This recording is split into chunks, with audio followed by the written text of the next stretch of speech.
Percakapan selesai, pintu tertutup. Tapi di dalam kepala Anda, percakapan itu baru saja dimulai.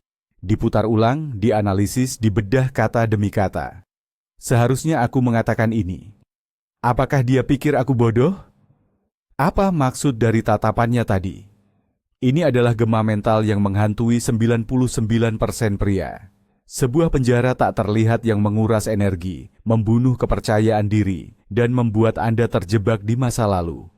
Namun ada 1% pria yang setelah percakapan selesai, benar-benar selesai. Pikiran mereka tenang, jernih, dan kuat. Mereka tidak memiliki kekuatan super. Mereka hanya memiliki akses ke sebuah kode, sebuah trik stoik yang memisahkan mereka dari yang lain. Dalam 1 jam ke depan, saya akan memberikan kode itu kepada Anda. Ini bukan untuk semua orang, ini hanya untuk mereka yang siap meninggalkan penjara mental ini selamanya. Jika Anda salah satunya, tulis di kolom komentar, "Saya siap."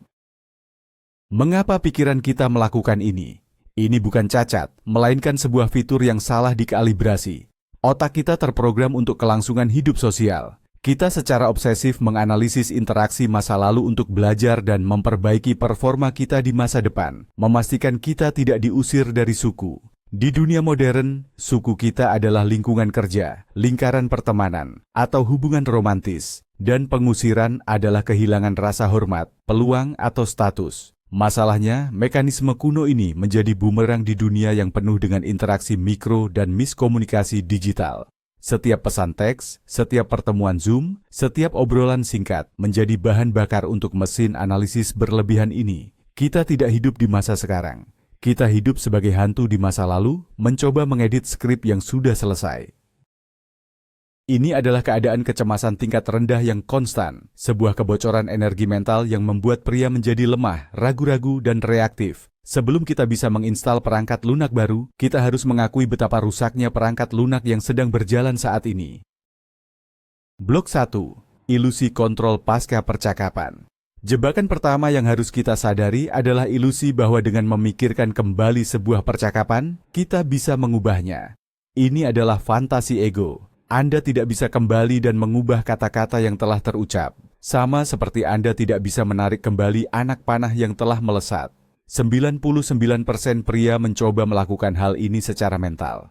Mereka menghabiskan waktu berjam-jam menyusun kalimat balasan yang sempurna untuk argumen yang terjadi kemarin. Mereka menciptakan skenario fiksi di mana mereka tampil sebagai pemenang. Ini bukan latihan mental yang produktif. Ini adalah pelarian dari kenyataan. Pria yang beroperasi di level 1% memahami dengan brutal. Masa lalu adalah negeri asing yang tidak bisa dikunjungi kembali. Satu-satunya kekuatan yang mereka miliki ada di sini, saat ini. Upaya untuk memperbaiki masa lalu di dalam pikiran hanyalah bentuk penyiksaan diri yang disamarkan sebagai pemecahan masalah. Langkah pertama untuk bebas adalah melepaskan ilusi kontrol ini secara total. Blok 2. Memperkenalkan dikotomi kontrol. Inilah inti dari sistem operasi stoik. Konsep paling kuat dan paling sederhana yang pernah ada. Epictetus, seorang budak yang menjadi filsuf besar, merumuskannya dengan jelas. Beberapa hal berada dalam kendali kita, dan beberapa hal tidak. Yang berada dalam kendali kita adalah pikiran, penilaian, dan tindakan kita. Yang tidak berada dalam kendali kita adalah hampir segalanya. Apa yang orang lain pikirkan, apa yang mereka katakan, bagaimana mereka bereaksi, cuaca, ekonomi, dan yang paling penting untuk diskusi kita, hasil dari sebuah percakapan yang sudah berlalu. Pria biasa menghabiskan seluruh energi mentalnya di kolom tidak terkendali. Dia terobsesi dengan apa yang mereka pikirkan tentang saya. Pria stoik, pria 1%, secara radikal memfokuskan 100% energinya pada kolom terkendali. Dia tidak bertanya, apa yang mereka pikirkan? Dia bertanya, apa respons terbaik saya terhadap situasi ini sekarang? Pergeseran ini, dari eksternal ke internal, adalah fondasi dari semua kekuatan mental. Blok 3. Anda bukan pikiran Anda. Inilah kesalahan fundamental kedua. Kita menyamakan diri kita dengan suara-suara di kepala kita. Jika sebuah pikiran cemas muncul, aku terdengar bodoh tadi. Kita langsung mempercayainya sebagai kebenaran mutlak tentang identitas kita. Para stoik mengajarkan kita untuk menjadi pengamat pikiran kita, bukan pesertanya. Bayangkan pikiran Anda seperti awan yang melintas di langit. Anda adalah langitnya, bukan awannya. Awan datang dan pergi. Beberapa gelap dan penuh badai, beberapa putih dan tenang. tetapi langit tetap tidak terpengaruh, luas, dan jernih. Ketika pikiran aku mengacaukan percakapan itu muncul, pria biasa akan meraih awan itu, memegangnya erat-erat, dan membiarkannya menjadi badai. Pria stoik melihat awan itu, mengakuinya. Ah, ini dia pikiran tentang penyesalan, dan kemudian membiarkannya berlalu. Dia menciptakan jarak antara dirinya yang sejati, kesadarannya, dan drama mental yang fana. Ini adalah keterampilan, bukan bakat, dan ini bisa dilatih. Blok 4. Latihan, representasi objektif. Sekarang kita masuk ke teknik praktis, trik yang sebenarnya. Setelah percakapan, ketika otak Anda mulai memutar ulang, paksa diri Anda untuk menggambarkannya seolah-olah Anda adalah kamera keamanan. Tanpa emosi, tanpa interpretasi, tanpa drama. Bukan bos saya membenci ide saya, dia pikir saya idiot, karier saya tamat. Melainkan, saya mempresentasikan ide A. Setelah selesai, individu B mengerutkan kening dan berkata, kita perlu data lebih lanjut. Kemudian pertemuan berakhir. Lihat perbedaannya. Yang pertama adalah cerita fiksi yang penuh dengan asumsi. Yang kedua adalah kumpulan fakta yang tidak dapat disangkal. Dengan menelanjangi peristiwa dari lapisan interpretasi emosional Anda melucuti kekuatannya untuk menyakiti Anda. Anda hanya berurusan dengan kenyataan, bukan dengan monster yang diciptakan oleh pikiran Anda. Lakukan ini setiap kali Anda mulai memutar ulang sebuah interaksi. Gambarkan seperti laporan polisi, hanya fakta. Blok 5. Seni mendengarkan, bukan menyiapkan bantahan. Sebagian besar dari kecemasan pasca percakapan berasal dari fakta bahwa selama percakapan, kita tidak benar-benar hadir. Kita tidak mendengarkan, kita menunggu giliran untuk berbicara. Pikiran kita sibuk merumuskan kalimat brilian berikutnya, menyiapkan bantahan, atau memikirkan bagaimana kita terlihat di mata orang lain. Akibatnya, kita seringkali tidak sepenuhnya memahami apa yang dikatakan. Kemudian, setelah selesai, otak kita mencoba mengisi bagian yang kosong, dan biasanya mengisinya dengan skenario terburuk. Pria stoik berlatih kehadiran penuh. Saat orang lain berbicara, dia hanya mendengarkan. Dia mengunci egonya di luar ruangan. Tujuannya bukan untuk menang, tetapi untuk memahami. Ironisnya, ketika Anda benar-benar hadir dan mendengarkan, respons Anda secara alami menjadi lebih tajam, lebih relevan, dan lebih kuat. Dan karena Anda hadir, ada lebih sedikit ruang untuk penyesalan dan analisis berlebihan setelahnya. Kehadiran adalah penangkal racun penyesalan. Blok 6. Premeditatio malorum untuk percakapan. Ini adalah strategi stoik tingkat lanjut. Sebelum Anda memasuki percakapan penting, luangkan waktu 2 menit untuk memvisualisasikan semua hal yang bisa berjalan salah. Bukan untuk menjadi pesimis, tetapi untuk menjadi siap. Bayangkan mereka menolak ide Anda. Bayangkan mereka mengkritik pekerjaan Anda. Bayangkan Anda kehilangan kata-kata. Rasakan sedikit sengatan dari skenario-skenario ini di lingkungan yang aman di dalam pikiran Anda. Apa gunanya ini? Ini adalah vaksinasi emosional. Dengan mengantisipasi hasil negatif, Anda merampas kemampuan mereka untuk mengejutkan dan melumpuhkan Anda. Jika hal terburuk yang Anda bayangkan terjadi, respons Anda bukanlah panik, tetapi pengakuan. Ah, ini dia. Saya sudah siap untuk ini.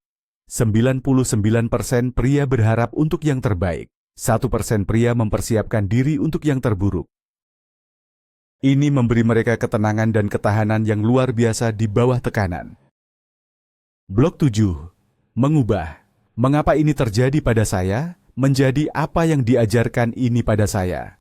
Pria biasa melihat interaksi yang canggung atau negatif sebagai serangan pribadi. Mengapa bos saya selalu mengkritik saya?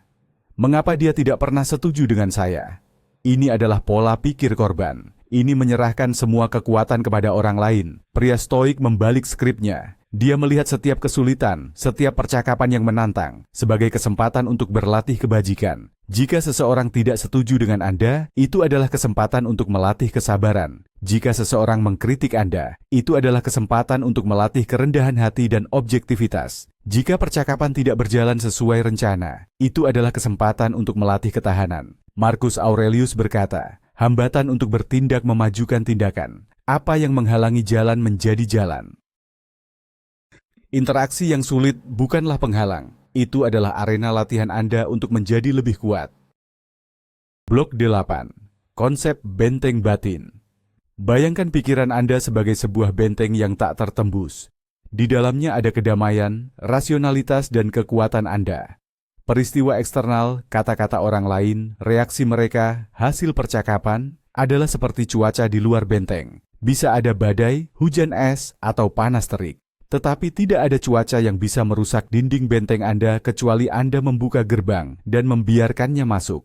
Memutar ulang percakapan secara negatif adalah tindakan sengaja membuka gerbang dan membiarkan badai masuk.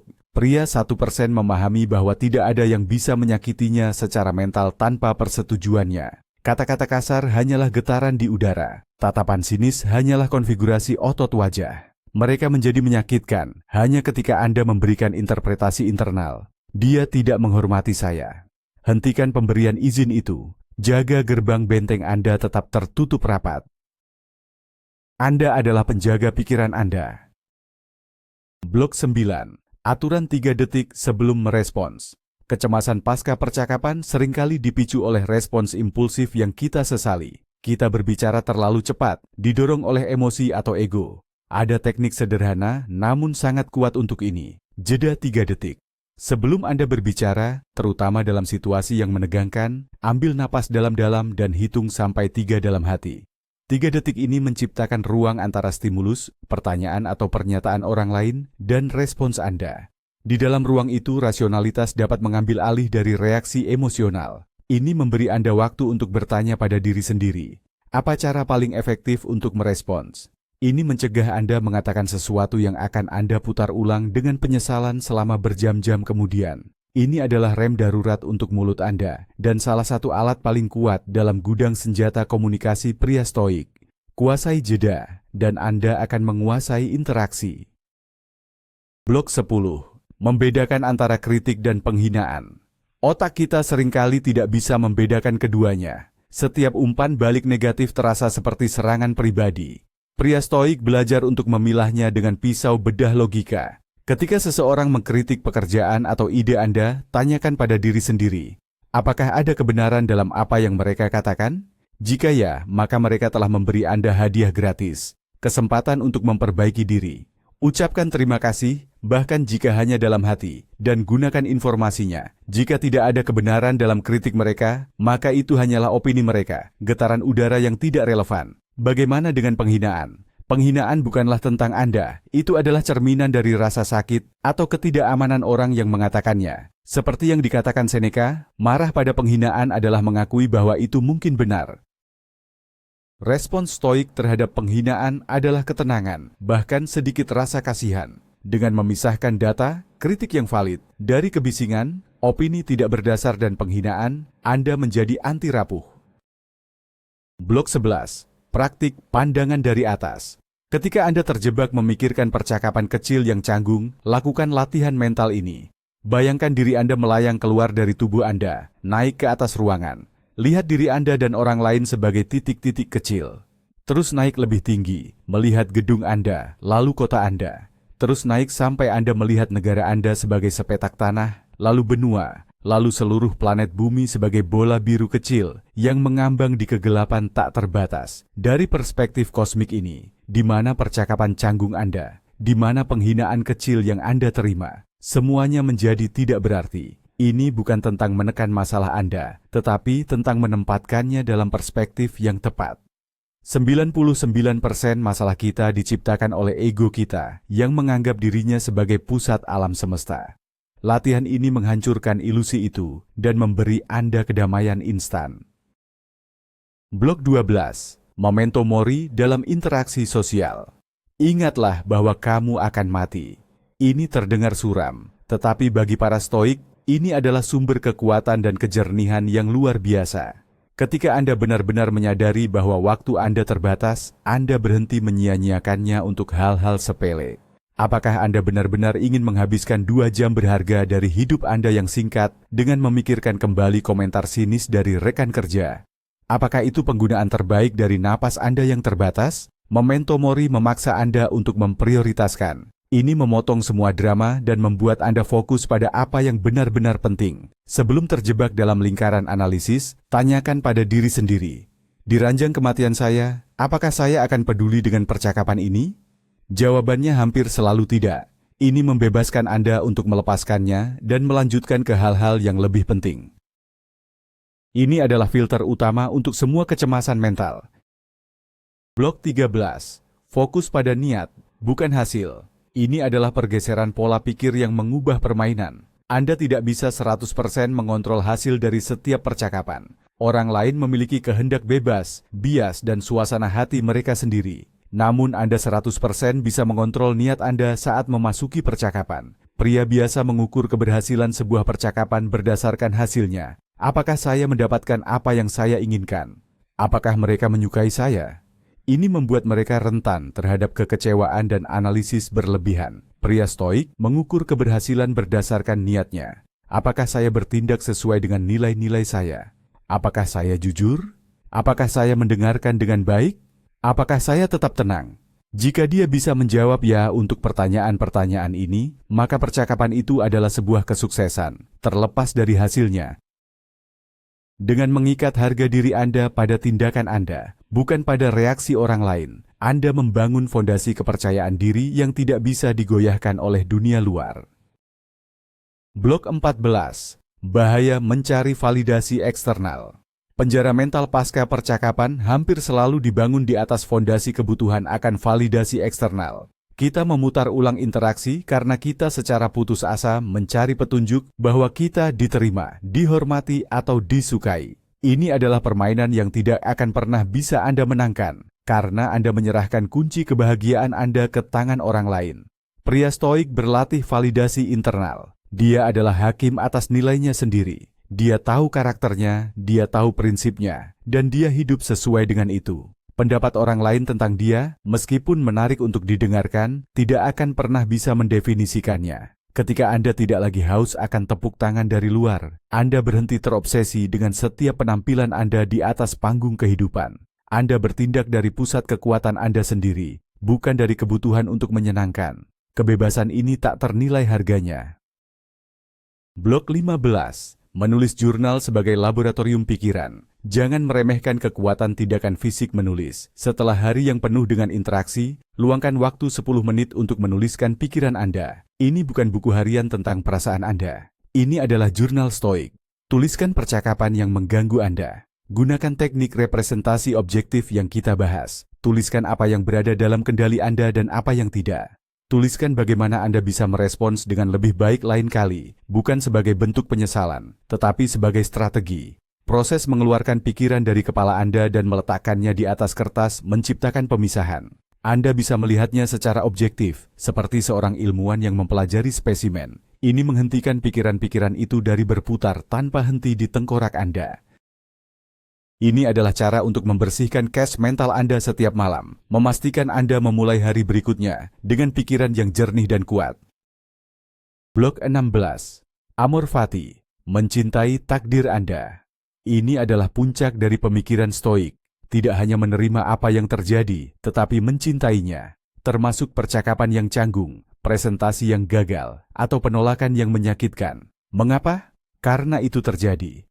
Memperdebatkan kenyataan sama gilanya dengan berteriak pada hujan agar berhenti.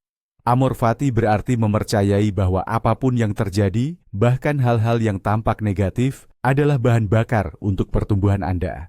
Percakapan canggung itu adalah pelajaran tentang kerendahan hati. Penolakan itu adalah kesempatan untuk membangun ketahanan.